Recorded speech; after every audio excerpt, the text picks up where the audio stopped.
Hi, welcome to Chad's Silversmithing. Before we get too far in, if you would mind hitting the like button, that really helps out my channel a lot. Um, Today I'm going to do what some people call a Lavaliere pendant. It's kind of an old-fashioned one, probably from around the turn of the 20th century. It's named after a famous woman who kind of popularized the style. But it's generally got kind of an ornate design. And oftentimes has a stone hanging from the bottom. So I'm going to use a sapphire for the central stone, and then I'm going to put a little teardrop-shaped opal hanging from it at the bottom. So we're going to give this a try. I'm basing this off of a picture of an antique one that I saw somewhere online. So we'll see how it turns out. Before I get started, I want to make sure to acknowledge and thank a group of people, my patrons over on Patreon. They're my core group of supporters, and I so appreciate all of their knowledge and good natures, and especially the community they've created over there. I see them interacting with each other and sharing information and ideas, and it's really great. I also appreciate their financial support as well. Thank you all. The other group I want to thank is my YouTube subscribers. We are rapidly approaching 10,000, which is crazy to me. I can't believe that that's a real thing. So thank you for that. Thank you for the nice financial contributions, like the buying me a coffee, which helps out with supplies, which I go through pretty quickly because of all these videos. So thanks for that. And thanks just for the nice comments and the really touching things that some people say. So I really appreciate that. All right, well, let's get started on this project.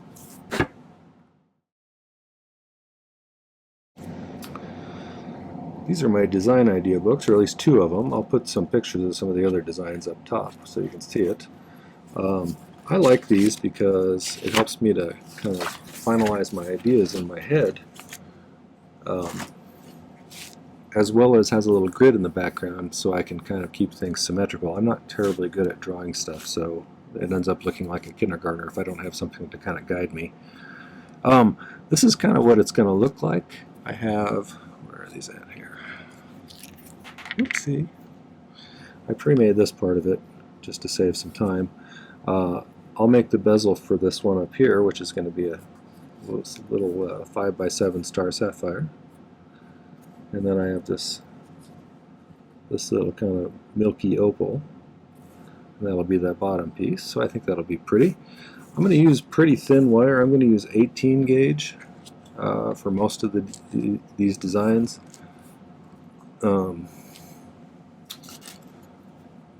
I was going to use 14 gauge square that I squished, but I decided this is a really delicate piece. So I took some 18 gauge and I ran it through the rolling mill. You could just as easily flatten it with your chasing hammer if you can do it pretty evenly. And we'll see how that turns out. It not only kind of gives it some depth, it makes the profile you're seeing from the front a little narrower, which is good. That'll give it some real fine detail then. So that's what I'll be using for that. I'll create a little fine chain out of some chain that I have, and I think that's all I need to talk about. So let's start with making a bezel for that little star sapphire. I think that'll be our first step. If you've never been to my channel before, I use hard silver solder primarily, with the occasional use of a little bit of easy. I use a spray-on flux called My-T-Flux, and my torch is a Silversmith model, which is their acetylene air torch, and I love that torch. I use a #1 tip on it generally. Let's see, the only other thing people ask me about typically is these shears that I use. They're just Fisker's craft shears, but I use them pretty frequently, and so I get asked about them quite a bit. They're available at hardware stores and hobby stores, Target, things like that. So I generally buy 3/16, which is 4.76 millimeters tall, I think. Because it's a nice tall bezel that I can cut down to whatever length I want, and that way I don't have to keep all these different sizes in stock. So I'm going to cut this down a little bit before we finish the bezel. This particular stuff is 28 gauge, so it's relatively thin. I'm doing pretty small stones, so I can get by with using little thin ones, I think, for something this delicate. Part of the video I may have a little rubber finger thing covering my thumb because I have a big crack at the end of my thumb that has yet to heal up, so, and it's a little painful. Okay, so let's make this bezel.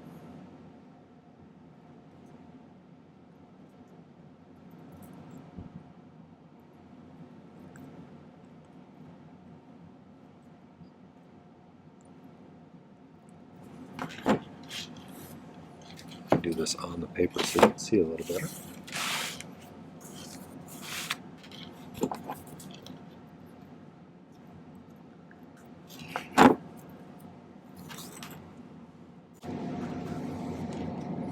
A lot of star sapphires these days are synthetic. They figured out a way pretty early on to make synthetic sapphires. And you can usually tell if the star in it is really perfect, it's probably synthetic, although that's not a 100% guarantee.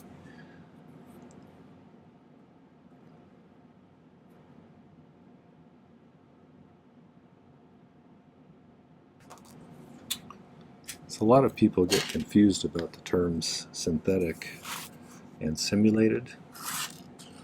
And when they say synthetic in the gemstone industry, they generally are talking about a mineral that has been fabricated in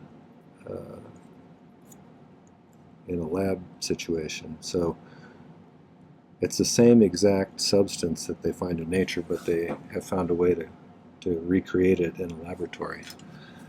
And oftentimes those are relatively flawless, which sometimes is a giveaway that it's a synthetic you're dealing with. On the other hand, simulated stones are when they say your birthstone is diamond, in order to be able to sell that once, since people really seem to be drawn to that sort of thing. There's a lot of diamond simulants, things that look like diamonds but aren't really diamond. So, some of which are almost as expensive as diamonds, like moissanite, which is actually a natural stone, but they fabricate it in a laboratory because it only occurs in nature generally in such tiny quantities that you can't cut them. All right. So like I said, I'm going to cut this down a little bit shorter. I am by no means a gemstone expert, but you pick up a little bit of info as you do this over the years.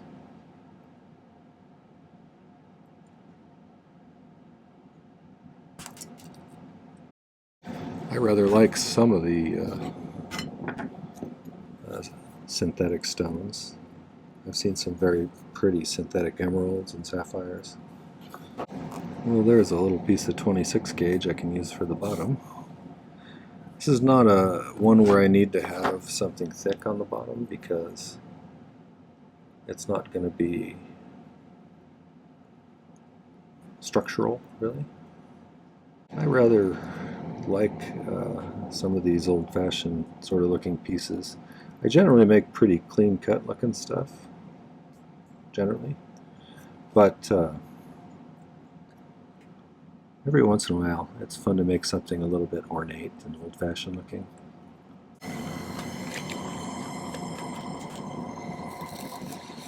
I'll put a little bit of solder on the top here.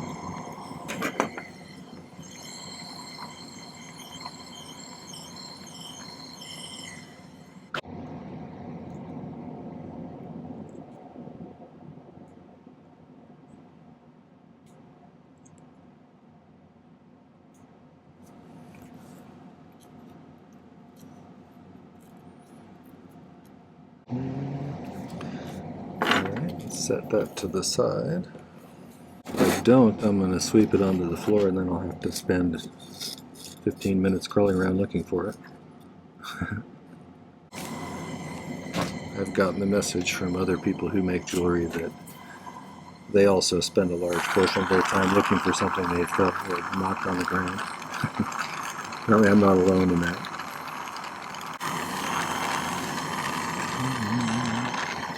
Well, let's just put 3 in just to be safe. And push them up against the sides. Okay. And we'll heat that sheet that's sticking out to the outside.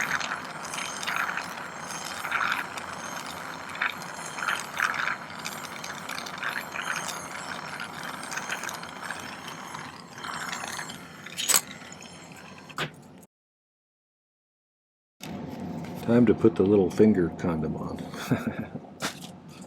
So I'm just going to trim off the excess.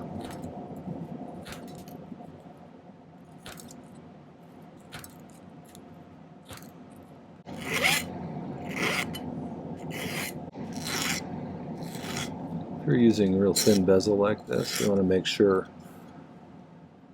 you don't hit that top part of the bezel up here, because it's already pretty thin. And you don't want to make it any thinner by filing it. So I'm just filing the bottom of the sheet. If you get that top edge too thin, it looks bad and it tears easily.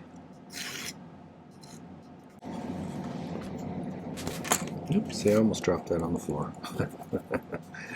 Alright, so we got our bezel for that. I already made the other bezel, so we can start kind of thinking about how we're going to make this. I did this part just so that I could kind of get a feel for whether that would look good or not, and I think it will. I think it might be a good idea to leave this a little bit long before I solder those on there. That'll give me some room to work with, so I'm not going to cut it down to the exact length right now, and I'll be able to get a nice clean, join where they do that. I also kind of, on this one down here, I kind of want these to curve around a little into a little loop, I think. And so I think on this one what I'll do is I will make a little bit longer V shape than I will for these ones, and then we can cut it once it's on here, and then I can curl those around, and then we can add a little loop there. Something I'm going to do to make this a little bit sharper of a fold on these things, I'm going to use the corner of my file to file kind of a notch that's diagonal, and that'll allow me to bend it more sharply at that point, like this.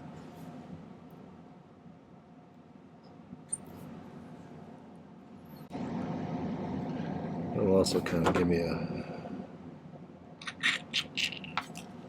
right spot to cut it off here. Put this a little closer together and then curve these outwards. I'm going to see if I can get it placed about like that, and we'll solder that first one off. For something like this, it helps if you know how to pick solder, because I'm going to be taking little tiny pieces of solder with this soldering pick, which is a tungsten soldering pick.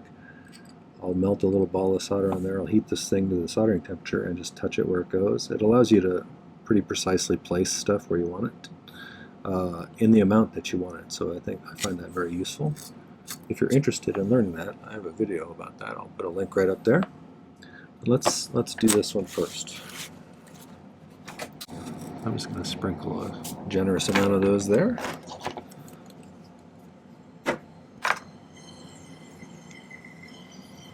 Flux this.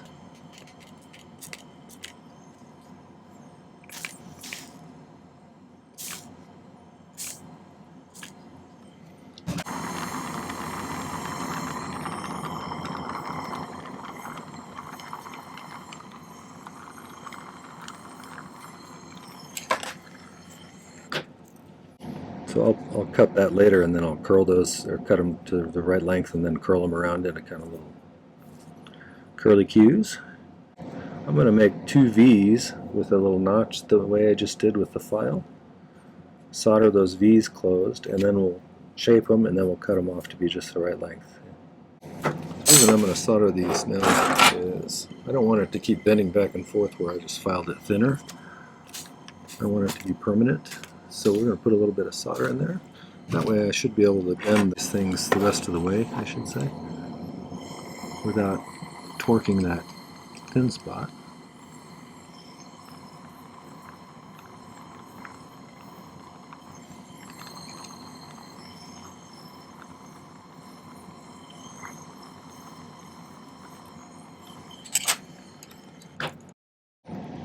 Now I just have to do some shaping.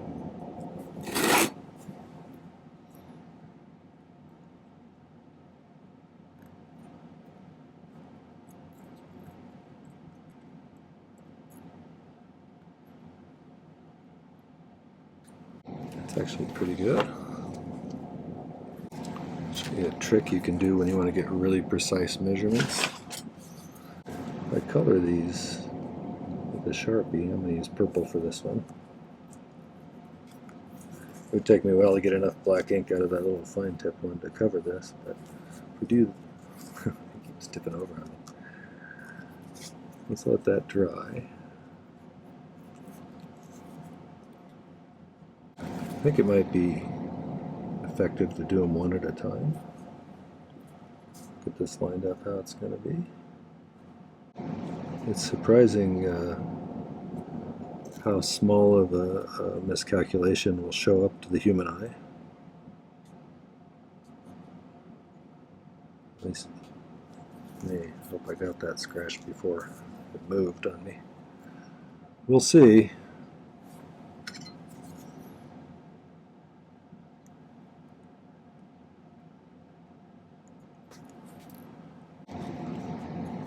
That's about right. We shall see. All right. Where did that other one go? Did I just fling it somewhere? Probably. Yes. I do that a lot.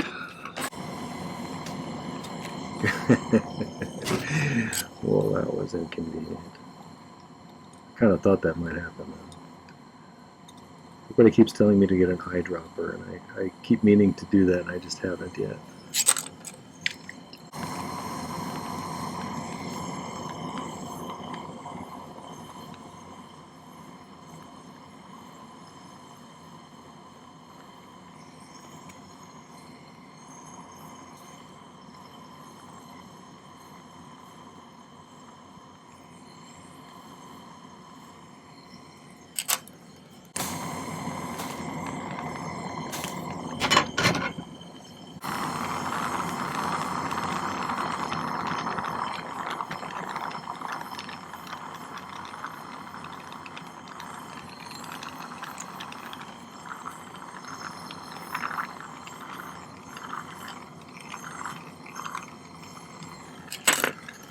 Okay, I want to snip this middle thing.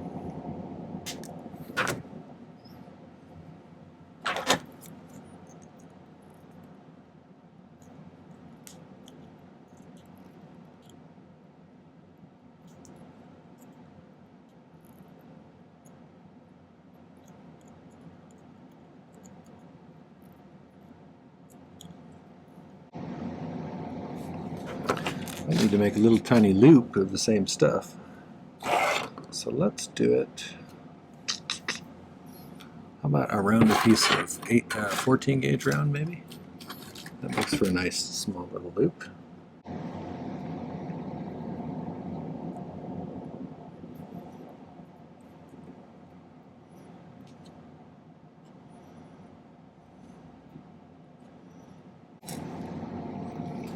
So I'm going to solder that closed just a little bit.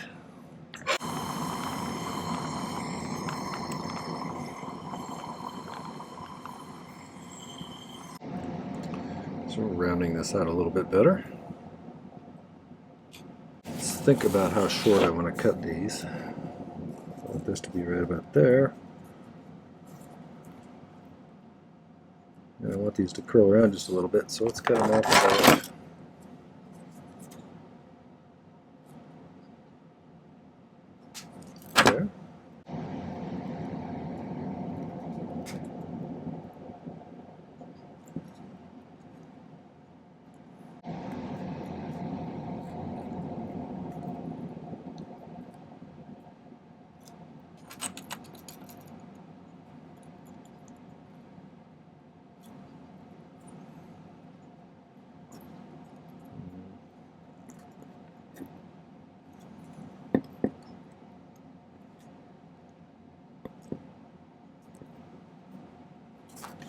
Quite a bit of, I put a little extra solder on this ring so that it probably won't have to add anything.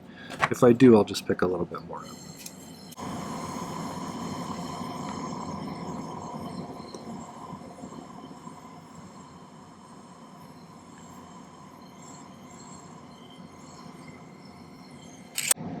So the one I was looking at on the internet had a little square here, but a little ball on top of it.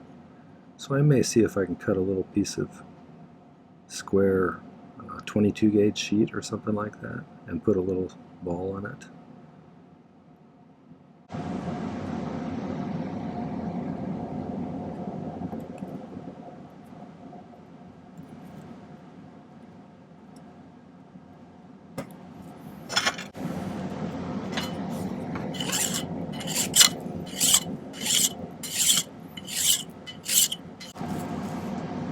Okay, it's going to have to be good enough. They're not perfect, but they're close. So, I need to figure out how far apart they're going to be. Let that little coil of wire go that I had. Right there. This will give me a rough idea where to cut it, and then I can fine-tune it. So, I'm not sure if you can see on the drawing, but this bottom one is going to be alongside one of these square things, like that. Let's see if I cut it long enough. I think it needs to curve a little bit more.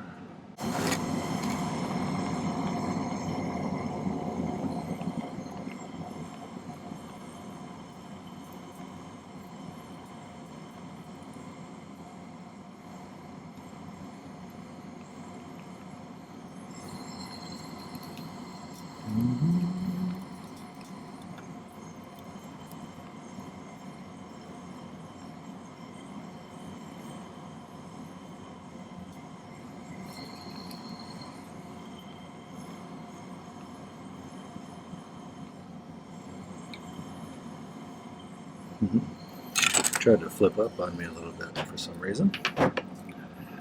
Let's cool it off.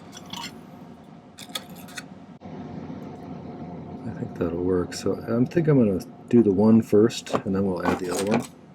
Be less things moving around all at once.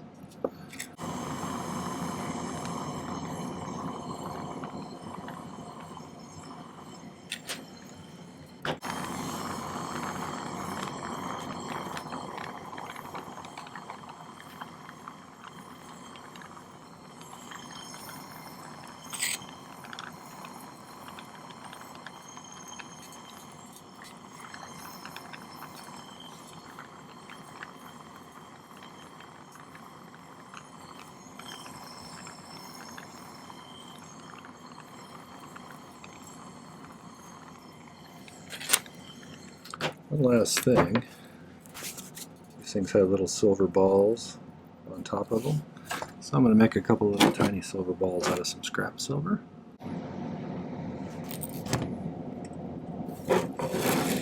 See how those turn out.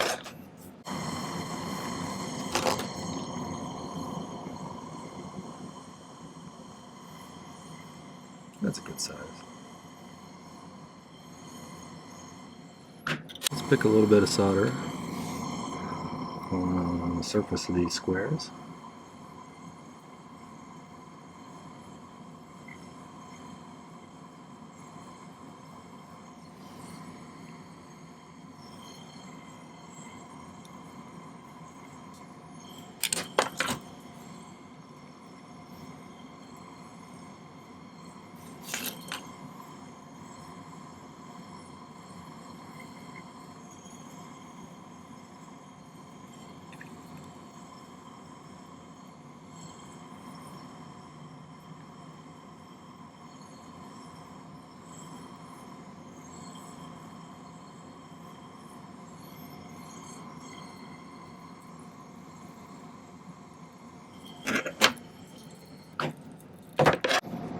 Things are going to start to come together pretty soon here.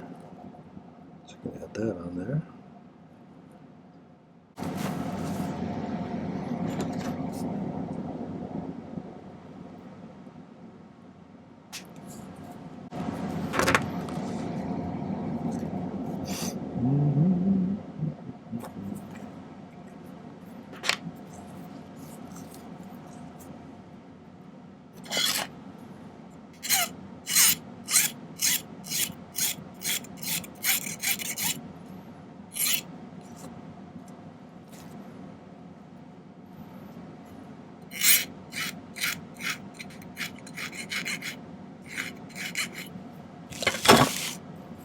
Curious to see how it'll look if I just leave them the same length.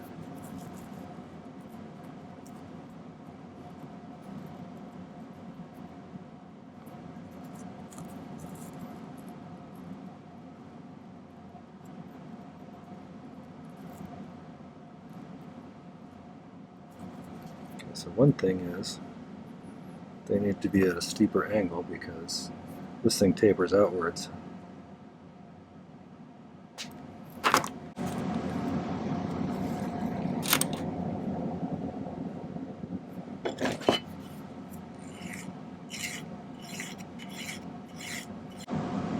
That looks about right to me. I'm going to solder that on.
Well, I had a major faux pas there. I'm going to have to fix that.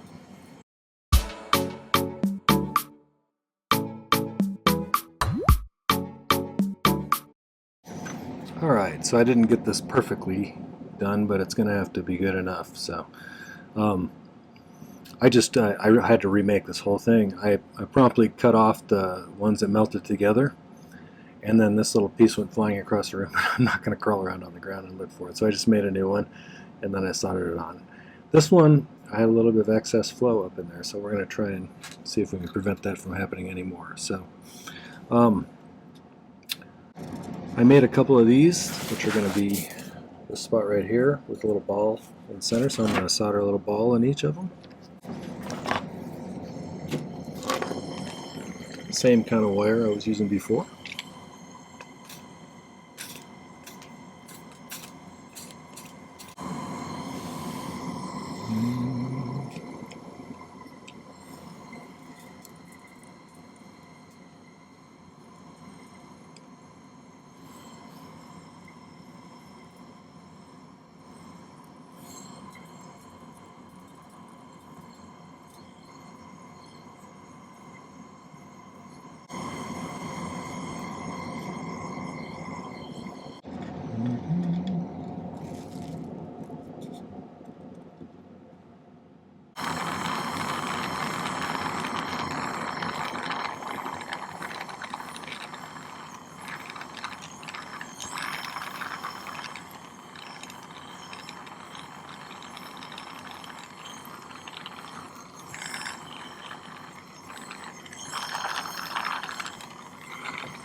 Okay, let's trim those off and add a loop at the top.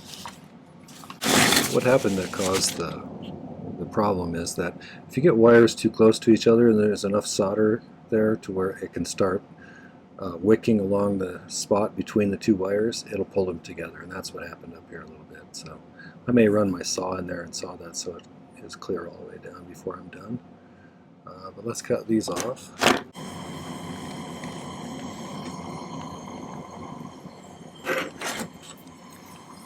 Just in case.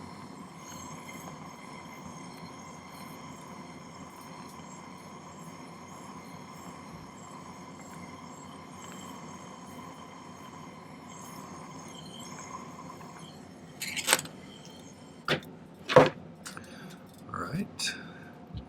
Now to put this little bezel we made on here, probably the easiest way would be to sweat some solder onto the back of it. If I could turn it upside down. So it's got a big puddle, and then we'll just position it where we want it to go.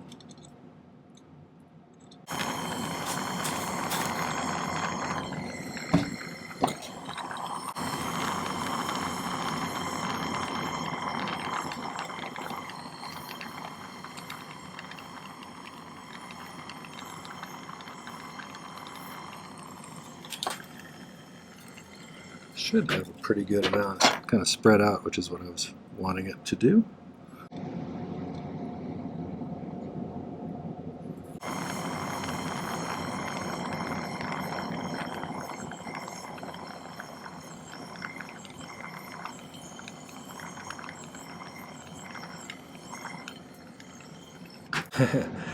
I didn't notice until just now, but it looks like someone putting their arms on their hips, like in indignation. That's great. I wonder if that was intentional on the original design, because that's funny. Alright, so we need to put a couple rings up here. We need to hook this bezel down here. Let's do the rings first. Find a little 16 gauge left over from something. There's a little bit.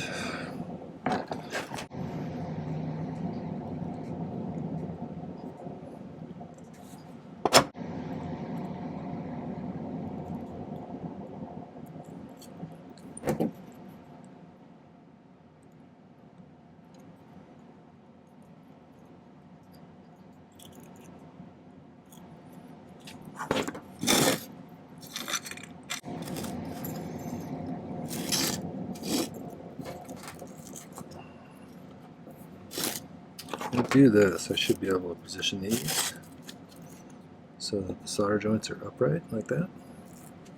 We'll just pick solder those.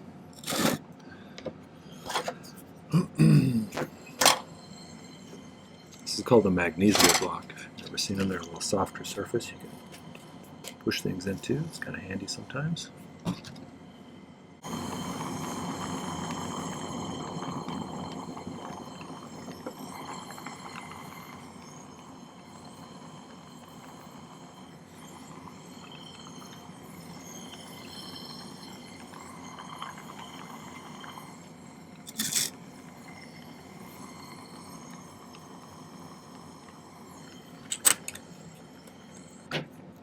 So I need to, this has got a split ring on that I soldered on earlier. So I'm just going to hook that on there like that and close it. And we'll solder that shut. And make sure it's facing forward. That would be just like me to solder it on backwards. Okay. Let's do it like this.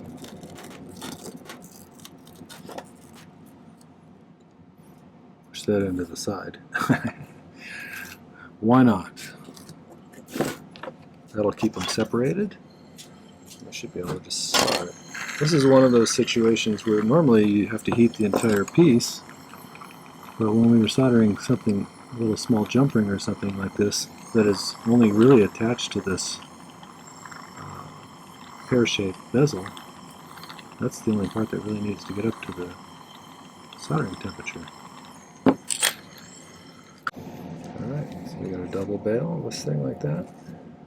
We'll let that pickle for a while. I'll get it polished up, and then we can set the stones.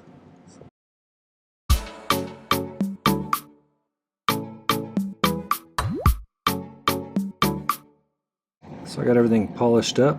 I went ahead and set the little opal on the bottom because that one's kind of hard to hold on to. And this one I got situated at the right height with a little bit of tag board behind it. I do this differently than a lot of people. I use the flat side of my pliers here to kind of push that bezel in while I'm pushing down with my thumb.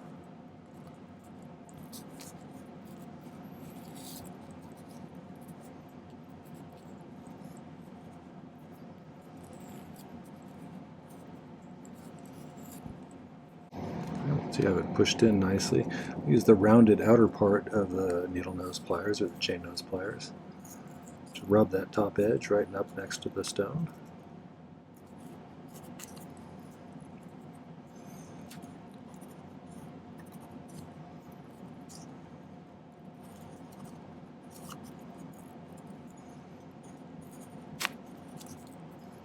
I thought a delicate chain would look good on this one since it's kind of a delicate piece. Kind of see what we got here. And that's kind of what I was looking for, pretty much. I think it turned out pretty nice. I'll take some better pictures and put them at the end. Alright, well that was the Star Sapphire and Opal Lavaliere pendant. I hope you enjoyed that. If you did, make sure to hit that like button before you leave. That helps out a lot. Also, check out a few of my other videos. I have quite a bit of content here. We're getting close to 300 videos. And then maybe consider subscribing to my channel if you haven't already. It's a good resource with tons of videos. Before you leave, why don't you take a moment to check out some of the other videos, and especially my playlist page. It's a good way to navigate the channel now that there's about 300 videos here. So if you're trying to find a specific video about rings, there's a whole list of videos about rings. If you're looking for prong set items, then there's a whole list of things that feature prong settings. So it's a good way to find what you're looking for. Don't forget to check out the video description down below. There's some relevant links down there too. There's the Buy Me a Coffee link if you want to help out with some supplies for me. There's a merch store where you get that nice design idea book, one of those new ones that's up, or you can get that coffee mug and make fun of me while you drink your coffee. And there's a link to my website if you want some jewelry that I've made. And finally, there's information about my Patreon site. So if you want to get a little bit more involved and become a real supporter, check that out. All right. Well, thank you for watching.